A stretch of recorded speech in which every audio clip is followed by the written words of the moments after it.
Hello, everyone, and welcome to yet another episode of Let's Talk About Blank, where we talk about everything. I am your host, Baylor Hurst. I'm your co-host, Eric Bark. And we are joined by, is it third-time guest? I think so. Third-time guest, Mason Boatman. Now, you'll notice that we don't have our Pop Funkos or our Movie of the Week. That's because this week is a very busy week, and we decided to do only a mini-sode this week. And there's not much news. I know that Batman got Matt Reeves back, which is a pretty big deal. Can you guys think of anything else that's worth talking about? Nightwing. Oh, what's his name?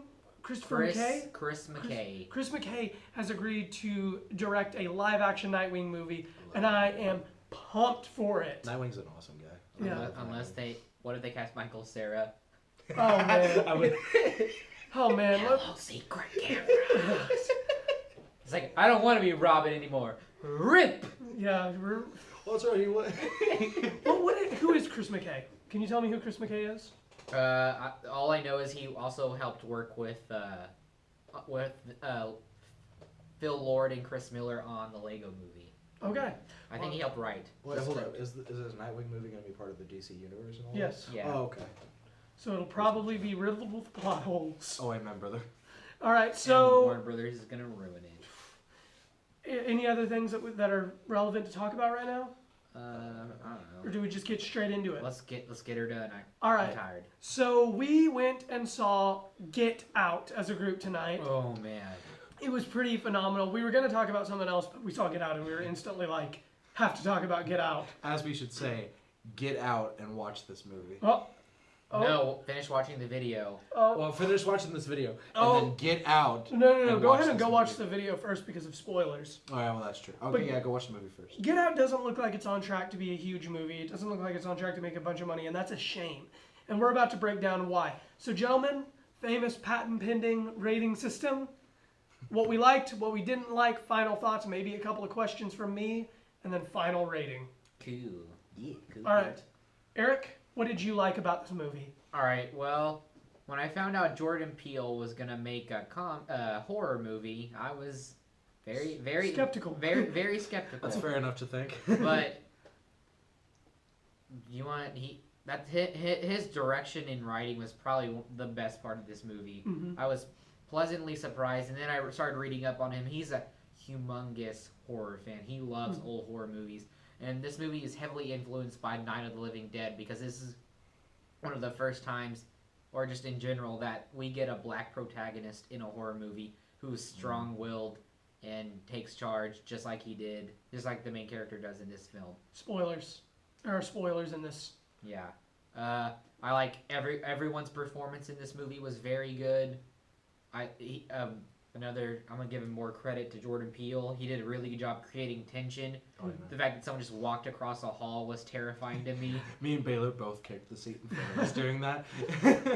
It's it's not like scary, but it's definitely creepy, and it's a very brave story, and we'll go more into depth of what I like about the story. It's kind of in the same vein as movies like The Gift and Don't Breathe. Yeah. It's kind of in the same vein as those kind of movies. It's meant to be one of those movies that you are meant to feel tense in, and more so just hope for the main character rather than whatever else is going on. Well, Mason, what did you like about this movie? Honestly, I just like the premise more than anything. You know, I think it's really cool that we have a movie that legit addresses the fact that, holy crap, slavery did exist at some point or another, and people still want to do that. Or just racism. Or just racism. Yeah, exactly. You know, I love the idea that, you know, it addresses the fact that racism still goes on, and that. So, It was almost like positive racism. Like, I mean, you know what I mean? No. You know what I mean? Like, we want to put ourselves in your body because you guys are so awesome. Well, in a sense, it was a satire of racism. Yeah. But it was more so like. To piggyback on your racism comment, I like that they didn't, go with the easy route and pick your stereotypical Trump supporter that the way they're portrayed in the media. They picked white upper class liberals that live in upstate New York and talk about, I would have voted for Obama a third time if I could have. Basically how it was back in the times when everyone was like, yo, slaves and things like that. All right, never mind. And Bradley Whitford did an interview, and he said he gave the movie this praise for the way it talked about liberals' unconscious unconscious racism. Unconscious. Yes, but you know what I mean. Oh Yeah. yeah, Because- I didn't even think about that. Because like sometimes they weren't being like outright racist, but the way just the way they acted around. Black is back in style was I one of the lines. Holy. I was cringe. Some of the that things is- they that said- That's why that entire movie's so. montage. That's why that movie has a lot of humor. Not because they're cracking jokes. With there's plenty of that, but just like you're so uncomfortable watching him Mhm. interact with all these super rich white Oh people. yeah, that's the thing. They are like, that's the cool thing. They are really mean. Like just in a sense where they know they are, but they're still smiling about it because Yeah. like, hey, you're on our turf, homie. And he's like, oh, all right. What Plus, I like, they're about to take him Oh Yeah. yeah, that's true. and sell him. what I liked about this movie is, like Eric said, it takes a really different path than you would expect it to. Like you said, they were liberals. They lived in upstate New York, and it took a really different path than what I thought. We were just going to see a movie where you go in, white supremacists want to make black people slaves, and I'm sure they could have made a good, solid thriller movie about this. Oh, But yeah. what makes this movie so great is because you know what's going to happen, but in the back of your mind, you're like, that couldn't happen. Like his girlfriend, Allison Williams. First of all, I am in love with her now until she, ended up being a jerk. But Check out Girls. She's The- really good in that. the show. entire time you're like, she's definitely probably gonna be no, she couldn't be a bad guy. She's Because when they probably- showed the picture of their boyfriends, I was like, oh, her parents didn't want her to know, don't want her to date black people, so they wipe her memory, and then you see her going, when she pulls the keys out, I was like, what? Why? It's that's one of those things, man. Girls are mean. Girl, I mean, I don't know if girls are that mean, I'm but not sexist, I promise. all right. All So right, Mason. Whatever. what did we not like about this movie? I don't know. The ending was a little. I feel like they shouldn't have, ended it with a joke like that. The way they. I mean, it was a funny joke. Don't get me wrong. The TSA joke. Dude, that was funny. It was funny. I just felt like they, could have, because this was what happens leading up to the very last scenes. Super intense, and what happens basically before he goes away off into the depressing racist sunset. They should have maybe not ended it the way they did, but besides that, Oh, I loved Was the it- ending. Well, the cool thing about the ending was, I promise, this is one of the things I really liked about this movie, was that they made the main dude trying to escape smart. Like, he remembered things, he knew what he was doing, he knew what was going on. He went on a rampage. Exactly. Yeah, that he was smart. That also goes back to the homage to Night of the Living Dead, because that's also what this main Exactly. African American character did, was smart and resourceful. And if it wasn't for the fact people in that movie hated black people, they would have been staying alive longer from Exactly. the zombies. Which is a really cool idea. There's so many horror movies and intense flicks nowadays where it's like, oh, the woman trips and breaks her leg. And it's like, that's not fun. It doesn't. This is like, it embraces horror cliches, but also It does. doesn't go away with it doesn't use the horror. well, cliches. it embraces that, yes, and it does make fun of it at points, but it's also like, hey, One of the best We're gonna- examples. Go ahead, finish it. well, up. yeah, but it's also like, hey, we're gonna be smart. We're not gonna make this dumb, and that's what I loved about it. One of my favorite parts was whenever it kind of hinted at a little horror movie cliche. There's an open door for a closet, and he starts walking towards it, and everyone in the theater is thinking, "Oh, there's going to be someone in the closet. They're going to get him. Someone's going to jump out of the closet and get him." And then nothing jumps out, and nothing like grabs him or anything like that. He just finds And, something yeah, he that's just finds interesting. something. And that was a really cool. Oh, let's make him think that we're going to do it, and then pull away. Exactly. That's like I said. Jordan Peele clearly is a big fan of horror and loves it and does it well by making you think something's about to happen and then nothing happens. I'm excited to see more of his projects as a director. Yeah, I hope he Really keeps good. making more movies. Yeah. He's gonna be good. Because the only two movies he's made are Keanu. Oh man. I heard that movie was actually pretty funny. Is that the one and with the- My dad said Okay. my dad said that was the biggest waste of his time that he's ever been a part of. Does your dad seem like the type that would like a Key and Peele movie? No, but Was That's- that, so was that that the would- one? but it's also got like a 6%, Was that the one? No, it with doesn't. It has like a 76 a 76. on Rotten Tomatoes. And it's Keanu is one of the lowest rated movies of its year. I'm pretty sure. No, it's not. Are we thinking of the same movie? Keanu, Jordan Peele, and Keegan-Michael Key Was that the one with the? have the cat. Yeah, was that the one with the gangster cat or whatever the heck it Hold was? up. I gotta look this up. You're wrong. Oh, There's I'm no way I'm that gonna this be, is a good I'm gonna movie. be the entertainer for right now. I mean, Yeah. you may So, not like- like that movie, but it has a decent review. It's got 76 critic and 56 user score. I don't know are you checking Metacritic? They're on Yeah. their phones too much. Go watch Rocky Horror. That's interesting. It's a good movie. No one can, no. That's No. a good movie. Don't watch that movie. There's also, there was a. Just because it's weird doesn't make it good.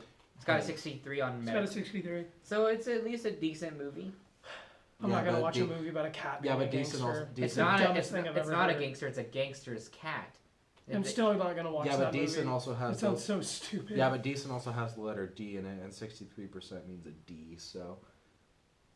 Shut up, Mason. You like Suicide Squad, okay? Listen. All That's right. gonna be a long one. Oh man. Okay.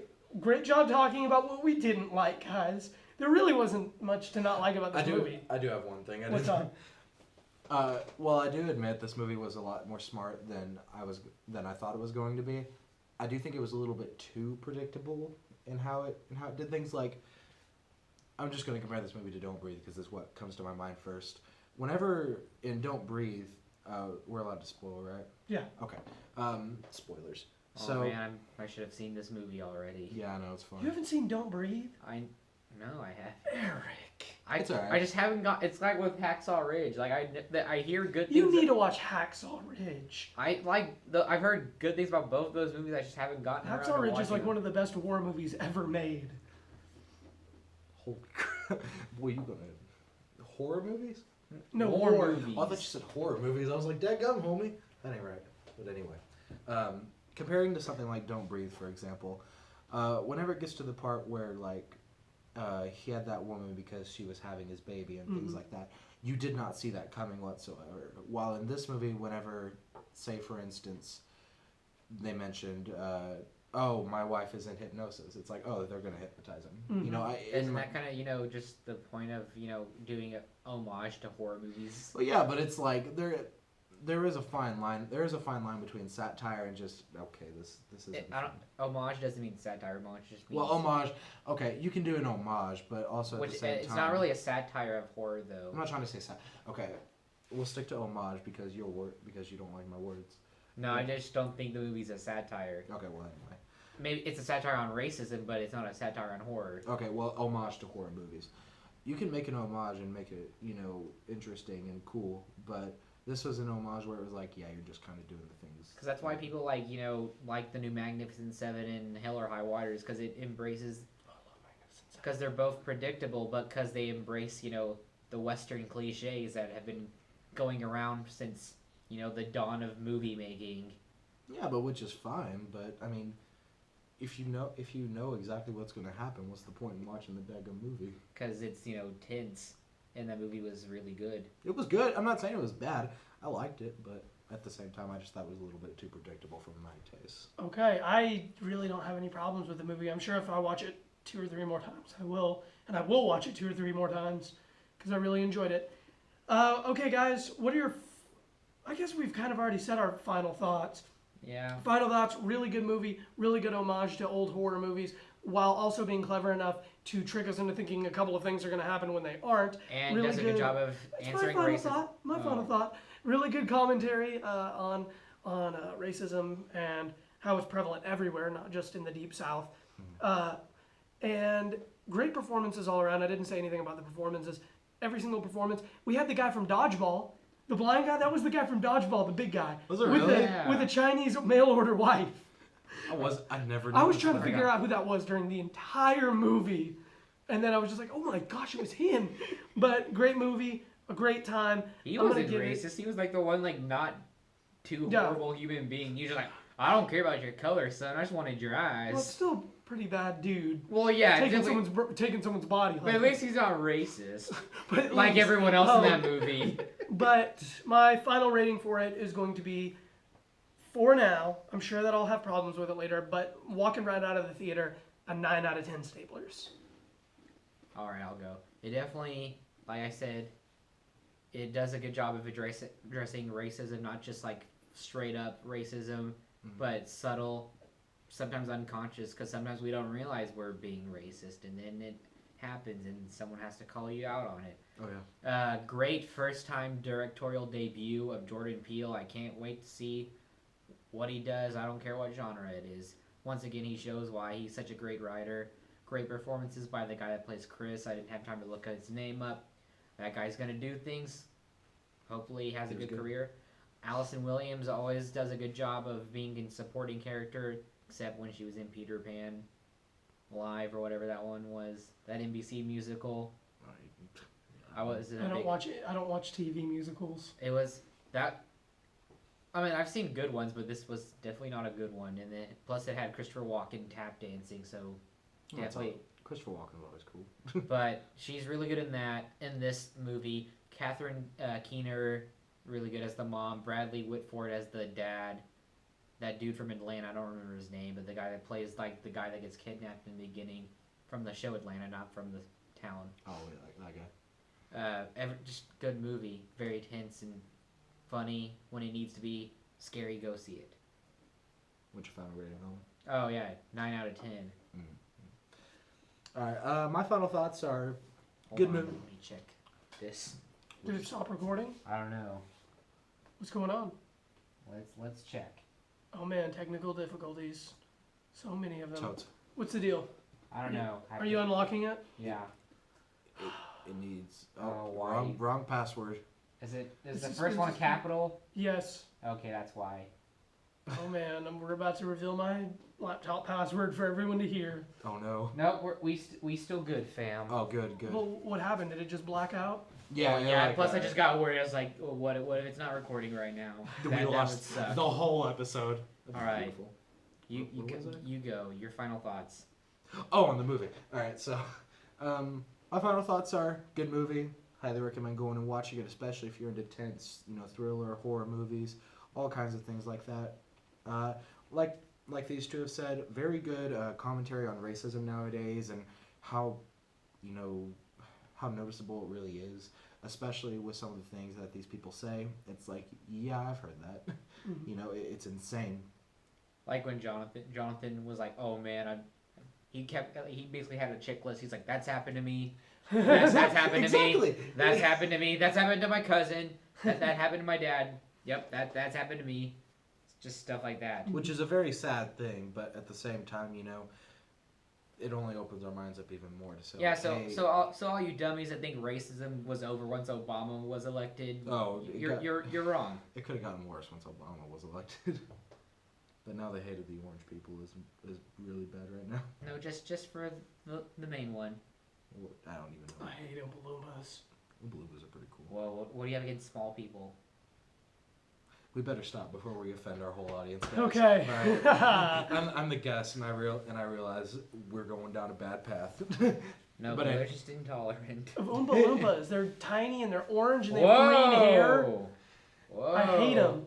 And they're always Oompa Doompa Doompa-dee-doo. Well, you messed up the song, dude. I don't listen to it because it's a horrible song and they're creepy and I hate them. Well, wow. you Johnny Depp.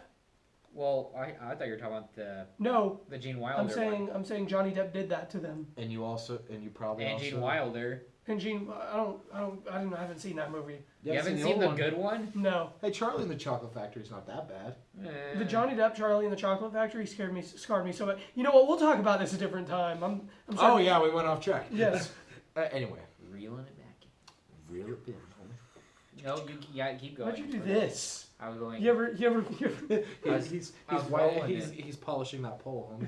I better not say that. What? But anyway, we don't know what you're implying. I don't know either. Keep going. I'm a weird person. Oh, I just hit the table. Wow. Dadgummit. Okay, let's go. Okay, Let's go. Good movie. Final rating. My heart is telling me 8 out of 10. Pretty good. Okay. All right, that's all the time that we have for this week. Thank you so much for tuning in. We'll be back next week with a full-length episode. Oh, and hopefully. It's a big one. We're doing Logan. Oh my gosh, Logan comes out next weekend, doesn't it? Yeah, I want to see that too. Okay, so we're really pumped for that. Thank you guys so much for listening. Thank you for supporting the show. As always, patreon.com/LTAB if you want to help support us. You can follow us on everything at LTAB Pod. Anything you need to know about us is at ltabpod.wordpress.com. Follow me on social medias at Baylor Travis. You can find anything you need to know about me at baylortravis.wordpress.com. Anything about the podcast, ltabpod.wordpress.com. Follow me on Twitter at The Real Eric Park and Instagram at The Real Eric Park. Well, since I deleted my Facebook and Instagram apps, I don't really have any social media. Well, can you tell us something? Oh, we forgot to do this. Oh, Hold on. we're gonna ask you some questions. We're gonna ask you 2 questions about yourself. Just YouTube Sure. questions? No, you have to grab the one off the bottom. Or you take the one off the top and one off the bottom. That's so difficult. What's going on? I'm scared. Provided by Chick-fil-A. Chick-fil-A. Let's ask our guests some stuff. You patent pending. Let's ask our guests some stuff. Trademark. Chick-fil-A's pending. good. Go eat Chick-fil-A. I love Chick-fil-A. Hey, All right. We're not here to shamelessly plug. I go to Chick-fil-A every single day. I go to Chick-fil-A at least 6 times a week. And I'm not exaggerating. All right, you go first. All right. Baylor. Mason, what makes you laugh the most? I guess that question does. So there was this one time, right? I was actually my mom told me this story. My dad, he was walking and he tripped over a curb and he fell over the hood of a car and